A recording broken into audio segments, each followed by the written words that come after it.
Myself, Dr. Swati Sharma. I am Associate Professor in Botany in Government College, Tonk. आज का हमारा topic है peroxisomes. Peroxisomes जो हैं वो बहुत छोटे छोटे से स्ट्रक्चर्स हैं प्लांट्स में, सेल में, जो कि एंजाइम रिच होते हैं। उनमें काफ़ी सारे एंजाइम्स जैसे पेरोक्सीडेजेस, कैटालेजेस और यूरेट ऑक्सीडेजेस पाए जाते हैं। उन माइक्रोबॉडीज को हम पेरोक्सीसोम्स कहते हैं। डिग्रेडेटिव एक्टिविटीज होती हैं इन एंजाइम्स की, और जिसकी वजह से हाइड्रोजन पेरोक्साइड का निर्माण होता है। और ये जो पेरोक्सीसोम्स हैं सबसे पहले टॉलबर्ट और उसके कोवर्कर्स ने 1968 में आइसोलेट किए थे, लेकिन जो टर्म पेरोक्सीसोम थी वो सबसे पहले डी ड्यूब ने 1969 में दी थी। ये प्रोटोजोआ में पाए जाते हैं, कई सारे एनिमल्स में पाए जाते हैं, प्लांट सेल्स में पाए जाते हैं। और ये प्लांट सेल्स में fungi, brown algae, bryophytes, ferns, higher plants में भी पाए जाते हैं।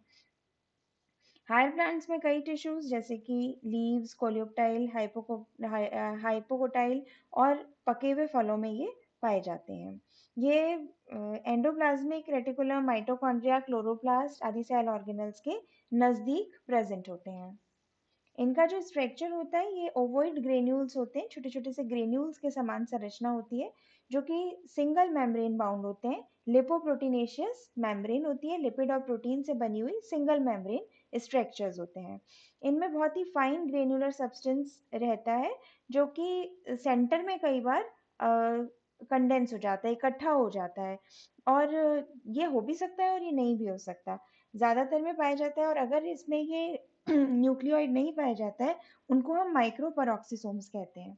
एक सेल में इनका नंबर 70 से 100 के आसपास होता है, और इनकी जो एवरेज साइज है वो 0.6 टू 0.7 म्यूएम होती है। इसमें कई प्रकार के एंजाइम्स पाए जाते हैं, और इसमें जो एंजाइम्स हैं उनका निर्माण राइबोसोम्स में होता है। एंडोप्लाज्मिक रेटिकुलम पर जो राइबोसोम्स प्रेजेंट होते हैं उनमें इसके एंजाइम्स का निर्माण होता है। इसमें कई एंजाइम्स पाए जाते हैं जैसे peroxidase, catalase, D amino oxidase, urate oxidase.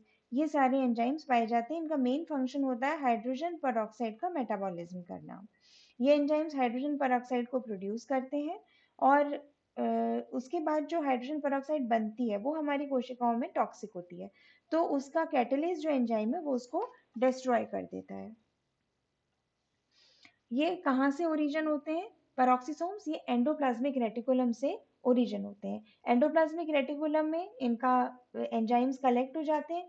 Enzymes granular substance जो कलेक्ट होता है, इनकी मार्जिन्स पे बल्जिंग्स, छोटी छोटी आउटग्रोथ्स निकलती हैं और वो सेपरेट हो जाती हैं एंडोप्लाज्मिक रेटिकुलम से। इस प्रकार से इनका निर्माण होता है।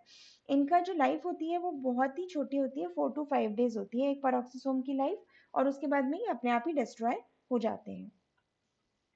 फंक्शंस, इनका main function hydrogen peroxide metabolism है। इसमें जो पेरोक्सीसोम ऑक्सीडेज एंजाइम पाया जाता है वो ऑक्सीजन से हाइड्रोजन पेरोक्साइड का निर्माण करता है। इस निर्माण में एमिनो एसिड, यूरिक एसिड या लैक्टिक एसिड की प्रेजेंस जरूरी होती है। तो ऑक्सीजन से हाइड्रोजन पेरोक्साइड का निर्माण करने का काम करता है पेरोक्सीसोम ऑक्सीडेज एंजाइम। जब हाइड्रोजन पेरोक्साइड बन जाती है, हाइड्रोजन पेरोक्साइड जो है वो अक्यूमुलेट अगर सेल में होती है तो वो टॉक्सिक हो जाती है हाइड्रोजन पेरोक्साइड। तो हाइड्रोजन पेरोक्साइड का ब्रेक डाउन करना जरूरी है। तो पेरोक्सीसोम कैटालेज एंजाइम की प्रेजेंस में ये ब्रेक डाउन होता है, और वाटर और ऑक्सीजन मॉलिक्यूल फ्री हो जाता है।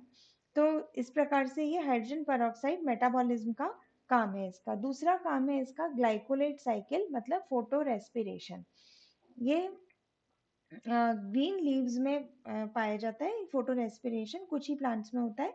तो जो पेरोक्सीसोम्स होते हैं उनमें एंजाइम पाया जाता है ग्लाइकोलिक एसिड ऑक्सीडेज, जो कि फोटो रेस्पिरेशन के लिए रिस्पॉन्सिबल होता है।